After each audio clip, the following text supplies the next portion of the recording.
நீங்கள் வழக்கமாக பார்க்குற வீடியோ கிடையாது. ஆனால் ப்ளீஸ் ஸ்கிப் பண்ணிடாமல் ஃபுல்லாக பாருங்கள். சமீப காலமாக நம்ம அதிகமாக பார்த்த இந்த அழகான குழந்தையோட பேர் ஜயான். கல்யாணமாகி 7 வருஷம் குழந்தை இல்லாமல் 8வது வருஷம் இந்த குழந்தைய இறைவன் கொடுத்துருக்கான்.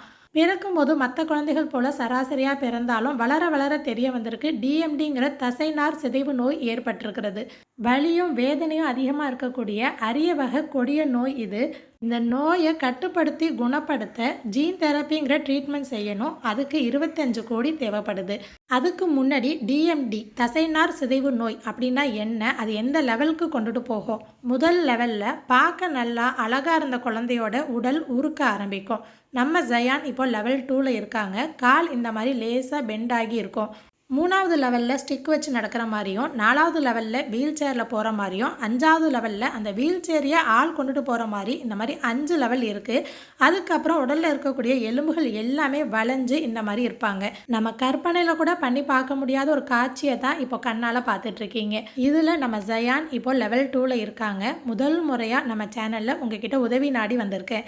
நம்ம கண்ணுக்கு தெரிஞ்சு ஒரு குழந்தைக்கு இந்த நோய் இருக்குது, இதுக்கப்புறம் தீவிரமாகாமல் இருக்கணும், அடுத்தடுத்த லெவலுக்கு போகாமல் இருக்கணும், அந்த குழந்தைய பாதுகாக்கணும் அப்படிங்கிறதுக்காக இறைவன் நமக்கு ஒரு வாய்ப்பாக கொடுத்துருக்கான் அப்படின்னு நினச்சி அந்த ட்ரீட்மெண்ட்கான செலவு 25 கோடி. நம்ம ஒருத்தவங்களால் இது சாத்தியம் கிடையாது. ஆனால் 25 லட்சம் பேர் ஆளுக்கு ஒரு 100 ரூபான்னு போட்டால் கூட 25 கோடி சேர்ந்துடும். நம்மளால் முடிஞ்ச அளவு 50, 100, 500 எவ்வளோ முடியுமோ முடிஞ்ச அளவு இந்த அக்கௌண்ட்டுக்கு ட்ரான்ஸ்ஃபர் பண்ணுங்கள். அந்த 25 லட்சம் பேரில் நம்மளும் ஒருத்தவங்களாக இருக்கக்கூடாதா?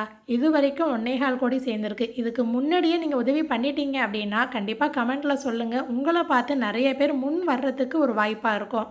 ஜிபே பண்ண வேணாம், எல்லாருமே அக்கௌண்ட் ட்ரான்சாக்ஷன் பண்ணுங்கள், அப்புறம் பார்த்துக்கலாம்னு அலட்சியம் காட்டாதீங்க. நாள் ஆக ஆக குழந்தைக்கு நோய் தீவிரமாகுது. உங்களால் முடிஞ்சது சின்ன தொகையாக இருந்தாலும் சரி, அதை விட அதிகமான ப்ரேயர்ஸை இந்த குழந்தைக்காக கொடுங்க. இறைவன் நாடினா எல்லாமே ஒரு செகண்டில் நல்லதாகவே அமையும்னு நம்புவோம்.